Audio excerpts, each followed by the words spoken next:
We often hear the argument about government framed in terms of pro-government versus anti-government, but that's wrong. It's actually really about small government versus big government. And the reason is because government doesn't scale well.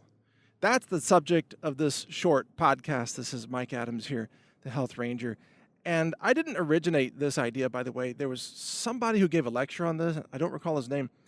And a couple of articles I saw on the internet. Again, I don't recall the author's name. But this idea has been around a long time as well. Here's my version of what this means. Small government is great. Small government means local government. And the people you elect have to live through the repercussions of their actions in a very direct sense. Big government is bad because big government means that you're ruled by some distant bureaucracy from far away that knows nothing about your local living conditions and, by the way, doesn't have to live through the repercussions of their decisions. In other words, they can make decisions from far away, decisions that impact you or your area in a very negative way, but they don't have to live with it. For example, if there's some bureaucrat in Washington that gets paid off to allow the pollution of your local beach. Let's say you live on a beach in Florida. And this is just an example. And someone's paid off to allow pollution on the beach. Well, the person who got paid off, who benefited from that decision, doesn't live on the beach and probably will never visit the beach, so it doesn't hurt them, in other words, to be corrupt. They can be as corrupt as they want, and you have to live with their decisions, not them. And that's just one example. There are, of course, many such examples. In fact, most of middle America lives under a kind of tyranny. They live under conditions that are set by bureaucrats in Washington who know nothing about the real world. They tend to be, heavy into academia. They tend to be theoreticians.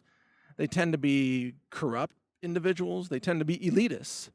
They like to be into high society. And they look down on people who actually work for a living. Someone who runs a factory or who runs a tractor or who runs cattle. People who actually work for a living are looked down upon by the elite because the elite, all they do is they function as bureaucratic parasites on the system. They siphon off economic earnings from the rest of the country without actually having to produce anything themselves. They don't have to work. All they have to do is tell stories about how they're making society amazing because they're doing all these things by effectively taking money from some groups of people and then handing out that money to other groups of people and calling it the public good, calling it compassion, that kind of thing. But underneath it all, it's really just corruption and parasitic activity. But they don't have to live with the consequences of all their decisions. So when the EPA, and this is a real story, when the EPA recently, or under Obama, said that every waterway in America, no matter how small, even some little trickle of an occasional stream on some farmer's land, every waterway had to be regulated by the federal government. Suddenly farmers couldn't use their own land. They couldn't plant trees. They couldn't grow crops. They couldn't raise livestock on land that they had owned, in some cases, for generations. It was all being denied them by the government because, again, some bureaucrat from 1,000 miles away or farther was telling them, oh, you can't use your land because now there's a waterway on it. What waterway?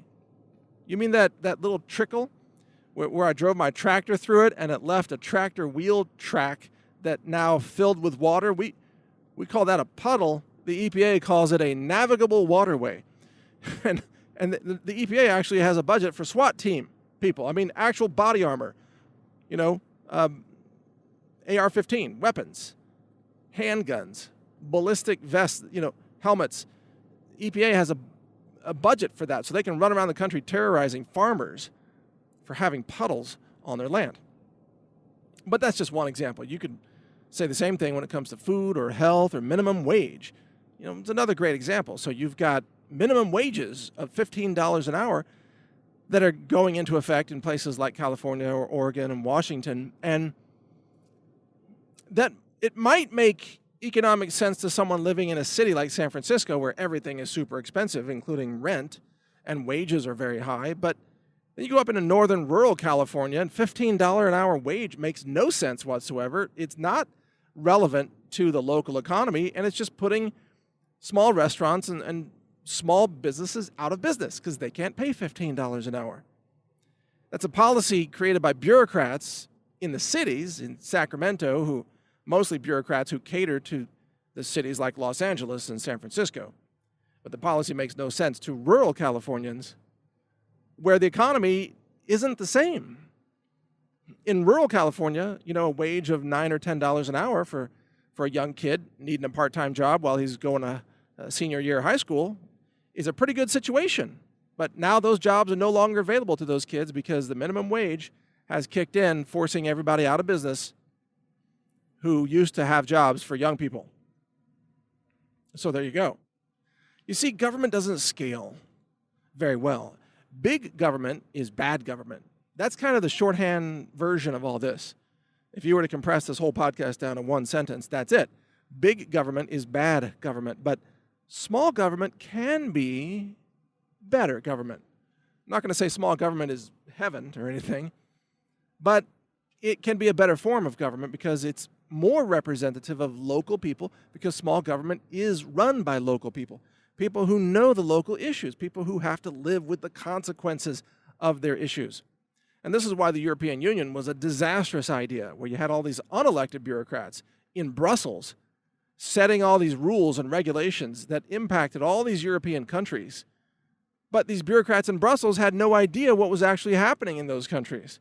They had no clue because they didn't live there. They never visited there. They didn't speak the language in many cases. I mean, it's such a horrible idea to have unelected bureaucrats. They're not even voted for, setting all these rules and basically telling everybody how they have to live their lives.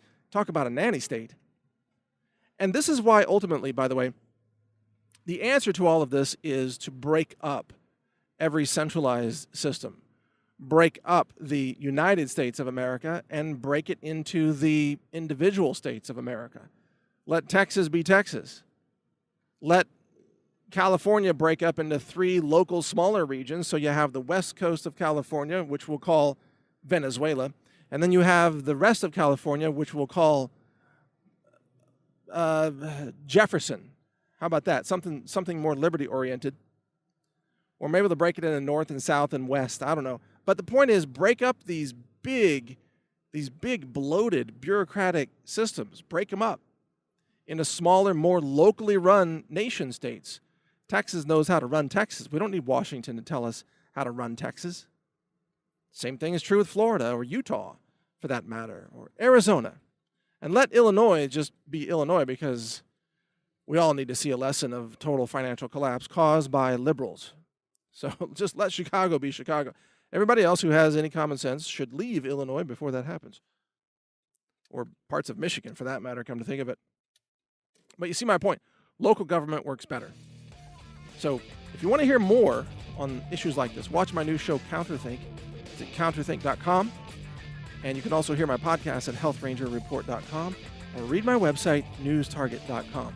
Thanks for listening. Learn more at healthrangerreport.com.